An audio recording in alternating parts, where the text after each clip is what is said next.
Ndabasuhuje mbifuriza igitondo cyiza mwebwe mukomeje gukurikira ibiganiro bya Rafiki TV Rwanda, nizere ko mumeze neza aho muherereye hose kandi mukomeza kugenda mukurikirana amakuru tugenda tubagezaho umunsi ku wundi. Uyu munsi ni itariki 21 ukwezi kwa 12 umwaka wa 2025, bivuze ko ukwezi gusigaje nako uyu mwaka usigaje iminsi 10 gusa. Hanyuma n'ukwezi nako gusigaje iminsi 10 of course. Urumva rero ko uyu mwaka urarangiye, ibintu birabaye, ibyo wakoze warabikoze, ibyo utakoze ntabyo. Ubwo ni ukuvuga ngo igihari ni ukwiragiza Imana ukavuga uti Imana, ibyo ntabashije gukora muri uyu mwaka uzabinshoboze. Uwo ni umuzima. Urwaye nawe cyangwa se urembye nawe ubwo waravuga ati Imana umfashe umwaka utaha byibura nzabe ndi muzima nanjye nakize cyane norohewe. Ufunze nawe avuga ati Imana uzamfashe byibura umwaka utaha nzabe natashye kugira ngo nangere aho abandi bageze. Buri wese rero aba afite isengesho rye ku ruhande rwe bitewe n'uko ameze cyangwa se n'ibiharimo, kandi niko isi iteye, niko isi dutunze. Buri wese rero aba afite isengesho rye ku mutima we. Anyway, hanyuma rero nk'uko mumenyereye nje muri studio kugira ngo mugezeho amakuru byutse avugwa muri kino gitondo cyo kuri itariki ya 21. Nyine ni ku cyumweru, ni weekend, abantu baba bari muri weekend. Hanyuma reka tuyahere muri Repubulika Iharanira Demokarasi ya Kongo, by'umwihariko amakuru arebana n'umutwe wa AFC M23, aho ubu ngubu Leta Zunze Ubumwe za Amerika zatangaje ko zifuza ko izi nyeshyamba zo mu mutwe wa AFC M23 zerekeza byibura mu birometero 75 uvuye mu mujyi wa Uvira, nyuma y'uko uyu mujyi ufashwe n'izi nyeshyamba. Hanyuma nyuma y'iminsi mike cyane bawukandagiyemo, igitutu cya Amerika kikabasaba ko bawuvamo. Ubu noneho baravuga ngo uyu mujyi ngo bawuvemo byibura mu birometero 75 uvuye ku nkengero cyangwa se uvuye aho uyu mujyi uherereye. Ibi rero Amerika yabisabye ibinyujije mu ntumwa yayo cyangwa se muri ambasaderi wayo wungirije muri Loni ushinzwe ibibazo bya politiki byihariye, ni Jennifer Rosetta. Uyu rero akaba mu ijambo yagejeje ku kanama ka Loni gashinzwe amahoro n'umutekano ku isi, yavuze ko kuba AFC M23 yaravuye muri Uvira bidahagije, ko ahubwo izi nyeshyamba nyuma yo kuva muri uriya mujyi wo mu ntara y'Kivu y'Amajyepfo ngo zigomba kujya byibura mu birometero 75 uvuye muri uyu mujyi. Aho yagize ati M23 igomba guhita ivana ingabo muri Uvira zikajya byibura mu birometero 75 uvuye Uvira, hanyuma ikanubahiriza ibyo yemeje mu mahame shingiro n'ububaga byasinyanye na Leta ya Kongo. Kuva ku itariki ya 17 Ukuboza nibwo AFC M23 yavanye ingabo zayo mu mujyi wa Uvira, nyuma yo kubisabwa na Leta Zunze Ubumwe za Amerika. Nk'uko namaze kubibabwira, akaba ari icyemezo rero ubuyobozi bw'uriya mutwe bwafashe mu rwego rwo guha amahirwe menshi ibiganiro by'amahoro no kugaragaza ubushake bwo gukemura ibibazo binyuze mu biganiro. Ni ibiganiro kuri ubu Washington ikomeje kuvuga ko byarogowe n'uriya mutwe, ndetse ngo n'u Rwanda ivuga ko ngo ruwushyigikiye. AFC M23 rero nubwo yavuye muri Uvira ifite impungenge zishingiye ku byabaye mu bihe byashize, aho yafashe ingamba zo kubaka icyizere gishingiye ku ikoreshwa nabi rya FARDC, imitwe ya Wazalendo n'abandi bafatanyabikorwa bayo, bityo bagasubira kwigarura uduce twari twarafashwe, ndetse hakibasirwa abasivili bakekwaho gushyigikira AFC M23. Kubera iyo mpamvu rero Leta Zunze Ubumwe za Amerika igasaba abahuza gushyira ingamba zisobanutse zo gucunga umutekano wa Uvira nyuma yo kuhava. M23 ibisaba kubera izo mpamvu rero M23 igasaba abahuza gushyira ingamba zisobanutse zo gucunga umutekano wa Uvira nyuma y'uko bo bawuvuyemo. Izo ngamba rero zikaba zigomba nk'uko byatangajwe kuba zirimo gukura intwaro mu mujyi wose, umujyi wose intwaro zikavamo ari zifitwe n'abasivili cyangwa se abasirikare batemewe, ni ukuvuga imitwe yitwaje intwaro, ndetse no kurinda ibikorwa remezo by'ingenzi no kugenzura agahenge binyuze mu kohereza ingabo zitabogamye kugira ngo umutekano w'abaturage urusheho kugenda neza kandi hirindwe ko hakongera kubaho ubushotoranyi bukozwe na Wazalendo ndetse na FARDC bashotora ibirindiro bya AFC M23.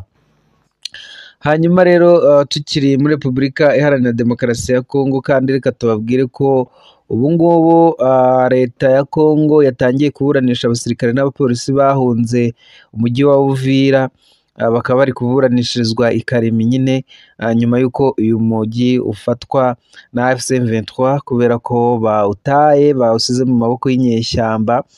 Aha ni muri Repubulika Iharanira Demokarasi ya Kongo, abasirikare n'abapolisi ba leta bahunze umujyi wa Uvira mu gihe wafatwaga n'ingabo za AFC M23 batangiye kuburanishwa n'inkiko za gisirikare. Izi manza rero zikaba zirimo kuburanishwa n'urukiko rwa gisirikare rwa Garnison ruri i Kalemi mu ntara ya Tanganyika.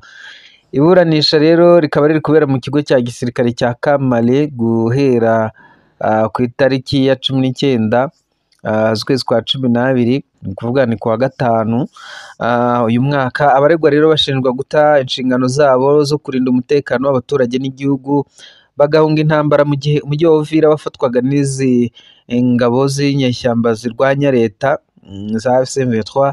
Abasesenguzi b'umutekano rero bagaragaza ko izi manza zigamije gutanga ubutumwa bukomeye ku nzego z'umutekano za leta, zibibutsa n'inshingano zazo zo kurinda abaturage n'ubusugire bw'igihugu cyabo, cyane cyane mu bihe by'intambara n'ibihe by'umutekano muke byibasiye uburasirazuba bwa Repubulika Iharanira Demokarasi ya Kongo.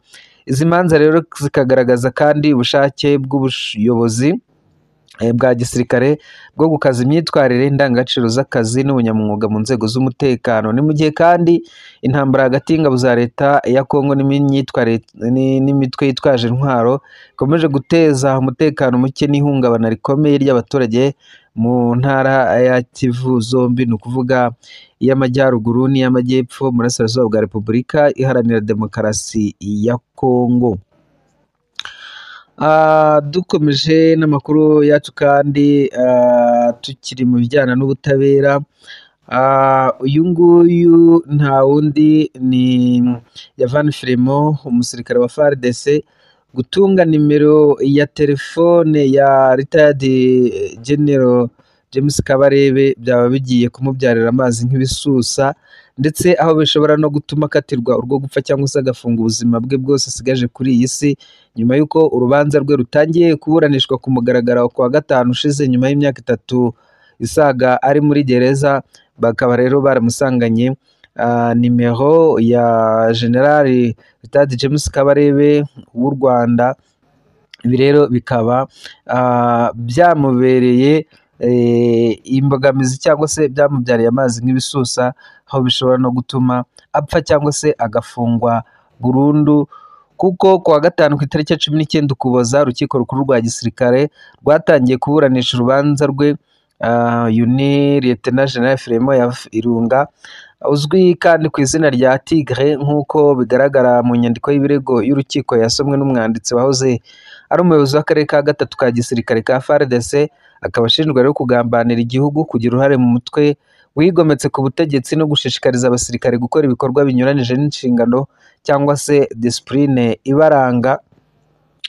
Ni urubanza rero rwayobowe na Joseph Mutombo Kataray, perezida wa mbere w'urukiko rukuru rwa gisirikare muri Repubulika ya Demokarasi ya Kongo, aho iburanishwa rya mbere ryibanze ku kumenya uregwa mbere y'uko umwanditsi asoma inyandiko y'ibirego. Ubushinjacyaha rero bukaba bukomeza kuvuga ko uregwa yakoze ibikorwa by'ubugambanyi, akomeza kugirana umubano n'ingabo z'amahanga, cyane cyane harimo na Retired General James Kabarebe w'u Rwanda, aho yavuze ati nk'umuyobozi w'akarere ka gatatu ka gisirikare na komanda y'ibikorwa bya gisirikare mu ntara Kivu y'Amajyaruguru, General Major Peter Kirimwami Nkuba ubutumwa, aho yeretse rero General Major Peter Kirimwami Nkuba ubutumwa bukurikira bwazanwe na Senkoko Celestin umunyamabanga wihariye wa General James Kabarebe wa Repubulika y'u Rwanda, igihugu kiregwa gushyigikira abaterabwoba ba M23 umutwe wa AFC M23. Hanyuma rero iyi nkuru dukesha Actualité CD, ikinyamakuru cyandikirwa muri Congo, bivuga ko ubutumwa bwagiraga buti uyu Peter Chirimwami Nkuba aratinza cyane umushinga wacu. Umwanditsi rero yagize ati ibi bikorwa biteganijwe kandi bihanishwa ingingo y'128 igika cya gatatu yo mu gitabo cy'amategeko ahana ibyaha bya gisirikare. Aho yakomeje agira ati mu kiganiro yagiranye muri hoteli Serena na Brigadier General Mwehurumbo Evariste yamwemereye kumubuza kujya kurwanya umwanzi. Agira ati Mwehu, ni gute ushobora mu general nkawe guhora uri ku rugamba? Ntuzi ko intsinzi ushobora kugeraho ku rugamba izagira akamaro? Ati wowe ntabwo tuzakubona. Ahangaha rero umwanditsi yongeye agira ati iki gikorwa giteganijwe kandi gihanishwa ingingo ya 88 yo mu gitabo cy'amategeko ahana ibyaha mu gisirikare. Mbere y'ibi rero nk'uko ishami ry'itumanaho ry'urukiko rukuru ryasobanuye ko hakurikijwe ingingo ya 27 y'igitabo cy'amategeko y'ubucamanza bwa gisirikare, abacamanza batatu b'abarayiki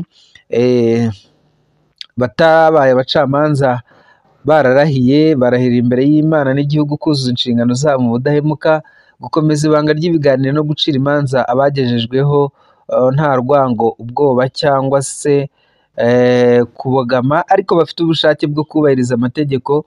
Muri abo rero hakaba harimo Lieutenant General Leo Richard Kasonga, komiseri mukuru wa polisi y'igihugu muri iki gihe Benjamin Arongaboni n'abandi. Hanyuma rero kuva mu mwaka wa 2020 filimo ya Virunga yoherejwe mu burasirazuba bwa Repubulika Iharanira Demokarasi ya Kongo, aho yagizwe umuyobozi w'akarere ka gatatu ka gisirikare k'ingabo za Repubulika Iharanira Demokarasi ya Kongo. Aka karere kafatika rero muri gahunda yo kwirwanaho ya Kongo kaba gakubiyemo intara Kivu y'Amajyaruguru, Kivu y'Amajyepfo, Ituri, Maniema na Chopo. Uru rubanza rero rukaba rutangiye kuburanishwa nyuma y'imyaka isaga 3 atawe muri yombi, kuko yatawe muri yombi muri Nzeri umwaka wa 2022. Filemo yari mu bajenerali bavuka mu karere ka Katanga, abanyapolitiki benshi cyane cyane uhazara umukuru w'igihugu Joseph Kabila adasiba kuvuga agaragaza ihezwa ry'abasirikare bakuru bavuka muri aka karere k'ubutegetsi bwa Felix Tshisekedi. Ibyo birego rero bikaba bihora biterwa utwatsi n'igisirikare cya Kongo, nk'uko hatangajwe n'umuvugizi wacyo Sylvain Kenge. Iyo winjiye mu gisirikare ntabwo kuba bukiriho. Yemeza kandi ko kuba no guta muri yombi bamwe mu basirikare bakuru bikorwa hakurikijwe amategeko ya gisirikare. Nyuma y'iburanisha rero iburanisha ritaha naryo riteganijwe umwaka utaha, ariko niva ku itariki 6 Mutarama umwaka wa 2026 nibwo urubanza nyine ruzaburanishwa, kuburanishwa kwa kabiri.